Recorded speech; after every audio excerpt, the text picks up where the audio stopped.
Now, if you guys remember, if you're just looking at the book of Ecclesiastes with me, a recap of this like pessimistic book, it's the words of a teacher. In fact, Ecclesiastes is Greek for one who leads an assembly, and you can see that you get the word ecclesia in there, meaning the church or an assembly. And what it is a person, a preacher, standing up and telling the people in front of him, the assembly, about his reflections on life, and is there any value, is there any meaning? And it's a pessimistic sermon, because look at verse 2. He stands up and he says, meaningless, meaningless, says the teacher, utterly meaningless, everything is meaningless. And that's just, like I said, a pessimistic way to consider life. Is everything really meaningless? Like, is that his hope, or his view of the world, is it's all utterly meaningless? And this is something that we read in Scripture. Is everything really meaningless? And so last week, and so I'm going to spend very little time talking about this, but last week we did like a word study into that Hebrew word that's translated into meaningless. It's the Hebrew word habel, which means breath. And when it's used literally, it's always breath. And then when it's used in a figurative sense, sometimes it's translated into meaningless or fleeting. The idea is that it's always passing before you, right? So it's not necessarily saying that life is utterly meaningless. The Hebrew word is putting out this idea that life is like a breath. And I even challenged you, take those breaths, right? You breathe in, you breathe out. You breathe in, you breathe out. And every time you do it, it's like the tick of a clock. You know, your life is just counting down towards that final end. Your life is fleeting. It's passing you by. And that's what the teacher or the preacher stands up and says. You know, everything is meaningless or fleeting or just a breath. And so I did a simple Google search this week, right? Real simple. And I just asked, how many breaths do people take in a day? Any ideas? Now, according to the Canadian Lung Association, which you guys could decide whether or not that's credible or not, that's totally up to you. They said the average person takes 22,000 breaths a day, right? A day. 22,000 breaths a day. Now, maybe that's true. I might breathe more than you guys, and some of you, have that real slow rhythm about yourself. But I did some more math, because I kind of like math. That means if you breathe 22,000 times a day, in a week you breathe 154,000 times, right? And so that's what life is. It's just a breath. And every time you breathe in and breathe out, your life is fleeting. It's passing you by. And the question is, what did you do with those breaths? That's why I asked you, what's interesting about your week? What was fun? What did you do this week that made those breaths worth it? 154,000 breaths passed you by this week. And how much did you spend watching TV or speaking with a friend, encouraging one another? 154,000 breaths passed you by. Did you do anything that has any value beyond the moment? And that's what he's looking for. If you looked at verse 3, I'm just continuing to set us up where we were last week. Verse 3 says, what do people gain from all their labors in which they toil under the sun? That's the question. After breathing 154,000 times, what did you gain from it? Was there anything? Did anything have any lasting value beyond the moment? And so we find out his question, what profit is there to life? What do you gain in life? And then we also have his perspective. It's everything under the sun. And so that means that the way that this teacher or preacher is looking for meaning or looking for something that makes breath count, he's looking for it from ground level, right? Under the sun, meaning ground level, a physical approach to life without considering the revelation of God. Is there anything beyond the physical? That's the question. Like, if all life is just what we physically can see, hear, and touch, then is there anything in life that's going to have any transcending value? Now, the argument is not whether or not something has value in the moment. I mean, if you've been a parent and you've watched your child be born, you know that's a valuable moment, right? That's meaningful. It's not meaningless, right? There's value in the moment. But the question is not, is there value in these events? The question is there any transcending value? In 100 years, when you look back, is your life going to have any meaning, any profit, right? Because the writer or the teacher will say that from dust we were taken, and from dust we will return, right? And that's the conflict in life. The burden that we're asked to carry is, if we're going to just return to the dust, if that's all there is to life, is what's physical, and you're just going to return to the dust, when you look at that balance sheet, is there anything lasting? Is there anything that was beyond the moment? And the teacher is kind of putting it out there that no, there's not. There's like it's all going to be, to use the NIV's way of saying it, meaningless. But the way I would see it is it's all fleeting. It's all just passing us by, like the breaths you take. You cannot hold on to them. You cannot grasp them. You cannot even give yourself more breaths beyond what is appointed to man. So we're moving on. Last week we finished up after verse 11, and we're going to start in verse 12. And it's the teacher. He stands up and he says, I, the teacher, was king over Israel and Jerusalem. So we know it's Solomon talking because there's only two kings who ever ruled over Israel from Jerusalem, right? You got King David. He established the kingdom in Jerusalem. You got Solomon who ruled from there. And then his son Rehoboam messed it all up, right? And so from that point on, Jerusalem became the capital of Judea and not of Samaria. So there's some interesting Bible facts if you're interested. But the point is, only two kings ever ruled from Jerusalem over Israel, and that would be David and Solomon. And so Solomon is the one speaking here, and he's trying to answer the question, is there any profit in this life that's lived under the sun? So in verse 13, he says, I applied my mind to study and to explore by wisdom all that is done under heavens. What a heavy burden God has laid on mankind. Just look at that last part of that verse. What a heavy burden God has laid on mankind. You know, there's some texts that say, what an evil burden God has laid on mankind. That's the way that it's translated in other translations. What an evil burden that God has laid on mankind. And you begin to question the teacher's thought here. Did God lay an evil burden on mankind? Something that's difficult for us. And I think ultimately the answer is no. But, and every time I say but, I realize it cancels everything I just said out. But the answer is no, but he did put a burden in mankind's heart. We're the only species that look for meaning beyond the moment, right? I mean, go look at other animals, and I love my dogs, but they're not worried or considering tomorrow, right? They're just focused on the moment. Jesus will say, they have enough worries. Tomorrow has enough worries of his own. You should be more like the lilies, right? More like the birds, the sparrows. They don't toil or spin, but God takes care of them. We are the only species that have this burden placed on our heart to know the how and the whys of things. The only species that wants to know, is there anything beyond the moment, right? And perhaps the only species that understands that this doesn't seem fair or right. It seems crooked. See, that's what the problem of this life, where we're chasing these breaths. It doesn't seem fair.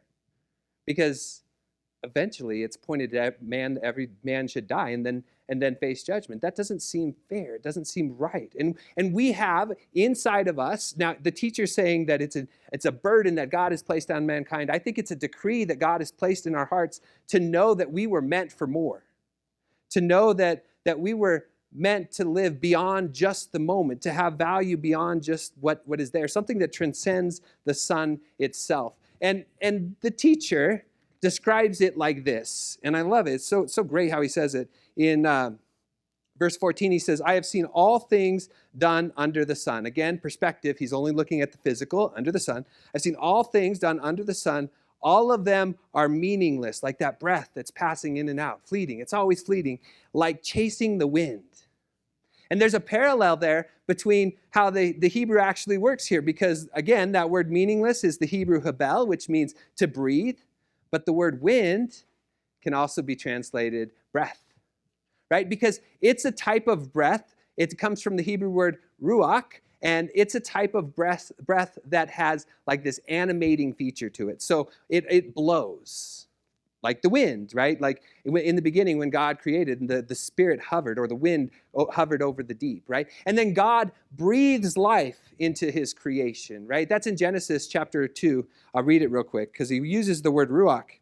In Genesis chapter 2, verse 7, it says, Then the Lord God fanned from the dust of the ground and breathed into his nostrils the breath of life, and the man became a living being. That word for breath is ruach.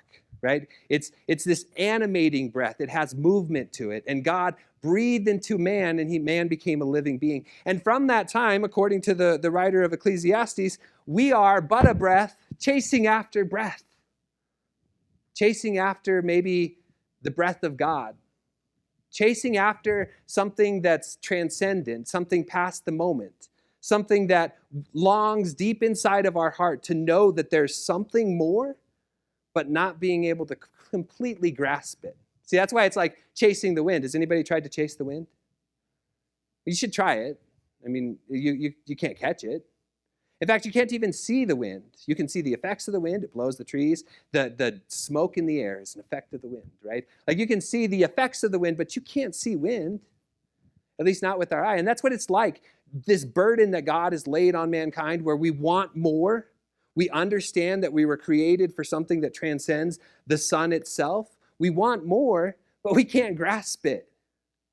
We don't quite understand it. We're seeking it. And some people believe they have it all figured out, and great for them. I'm still trying, right? Like, I'm still trying. Great for you. I'm glad you have it figured out. I'm still trying. Scripture helps me, but man, it leaves me with a lot of questions. Left Solomon, the writer, with a lot of questions. He's trying to chase the wind. See, he knows that it's a question that should be straight, but actually it's crooked. So he gives us a parable way of saying this in the next verse, verse 15. What is crooked cannot be straightened, and what is lacking cannot be counted. See, if there's this bar and it's crooked, you know it's supposed to be straight, but no matter how hard Solomon tries, he can't make it straight. No big hammer is going to pound it down. And the best mathematicians can't figure out this question, because the question of meaning beyond the moment is a question that's placed in our hearts that we struggle to grasp. We can't quite get it, because our perspective is off. In fact, I think that's the teacher's problem. I think it's many people in our culture, it's their problem too. They are looking for something that has value, that transcends the moment, while only considering the physical parts. That's all that matters, is what's under the sun, perhaps. And what I think Scripture teaches us is that Jesus is resurrection and life. That he is the answer to the question that's a little bit crooked. And he's the answer to the math question that Solomon can't find out. He can't figure it out. But he goes on to pursue pleasure in other ways as well. In fact, it's just considering what he does, the word I and myself and me pop up so many times. He says, I undertook great projects. I built houses for myself. I planted vineyards. I made a garden and parks, and I planted all kinds of fruit trees in them. I made reservoirs. Flourishing trees. Does anybody see like a theme? He's building, he's working, he's thinking, maybe I'm going to find meaning in projects, in my work, and I'm going to set out to do it all. And I think people do that. I think people look for transcending value in the work that they do. They're not going to find it in a bottle of wine. Maybe they'll find it in the work that they do. And there's some truly great works out there. Like John has done meditations today twice, and he's talked about firefighters and police officers. And they do amazing things, right? They run into buildings. And that's so, like, no one would say that's meaningless. It has meaning in the moment.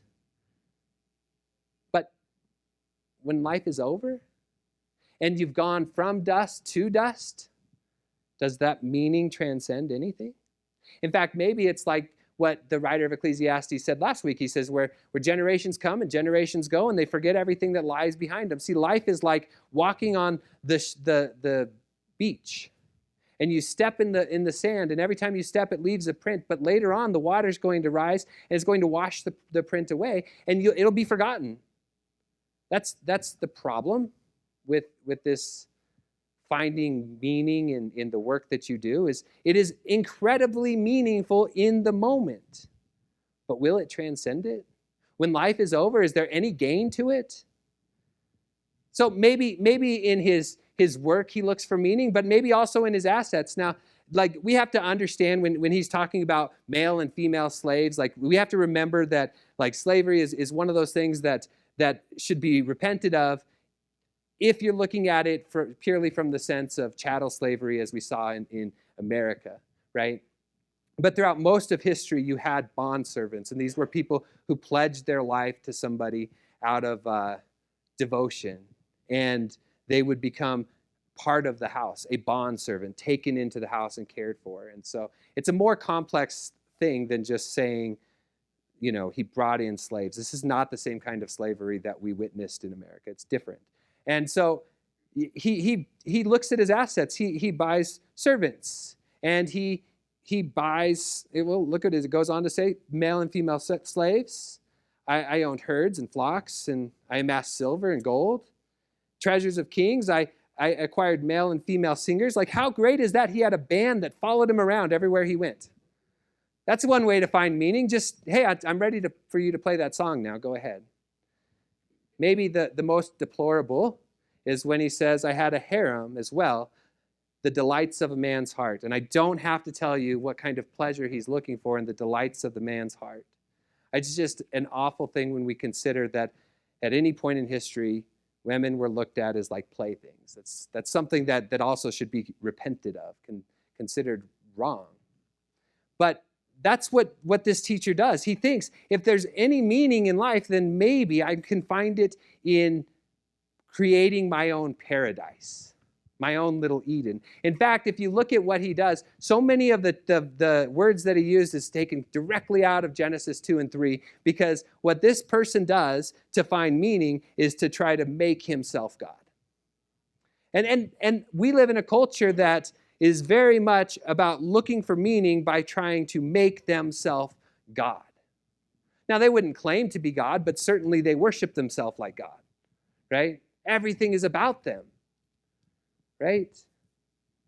I mean, it's about what do you want? What makes you happy? And is there anything transcendent in a life lived that way? See, the problem with it is that it doesn't go beyond the moment.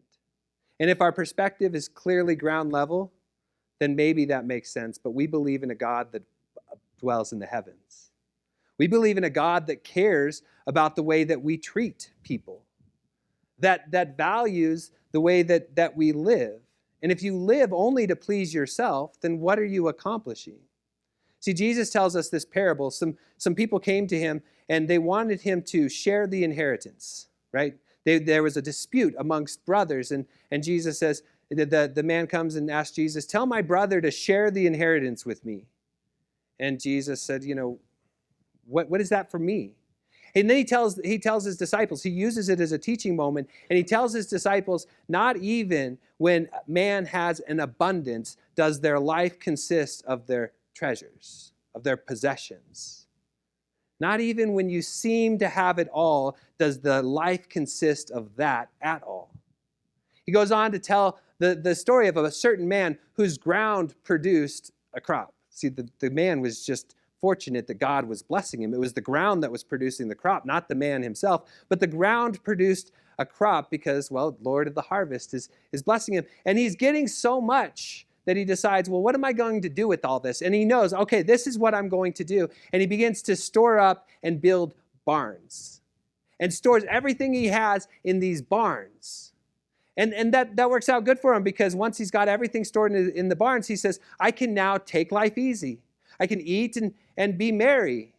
Isn't that what life is all about? Isn't that what a meaningful life is just having abundance, making it all about you? And Jesus says about him that he's a fool. Because that very night, his life would be demanded of him. He will run out of breaths. That very night, he will run out of breaths. And then, who's going to get everything that you amassed for yourself? No. See, if we're looking for meaning, we have to look not under the sun. We have to look under the sun. S-O-N. Jesus, who says he's the resurrection and the life. Jesus, who tells us that it matters beyond the moment, because this moment is just a vapor. It's here for a second and then it's gone. But God cares beyond the moment. I want to read one verse real quick from Psalm 49.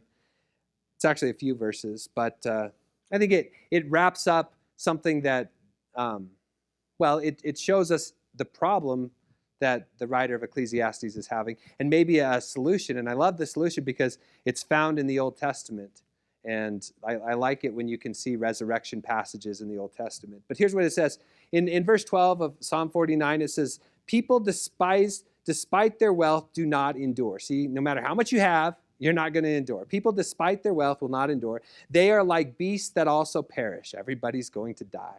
This is the fate of all those who trust in themselves and their followers, who approve of their sayings. They are like sheep and are destined to die. Death will be their shepherd, but the upright will prevail over them in the morning. Their forms will decay in the grave, far from their princely mansions, but God will redeem from the realm of the dead. He will surely take me to himself.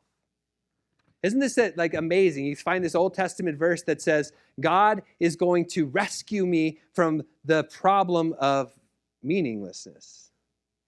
God is going to save me from the realm of the dead, because we believe in a God that transcends, that is not physical, although he shows himself in physical ways and he became flesh in Jesus, but a God who transcends the physical.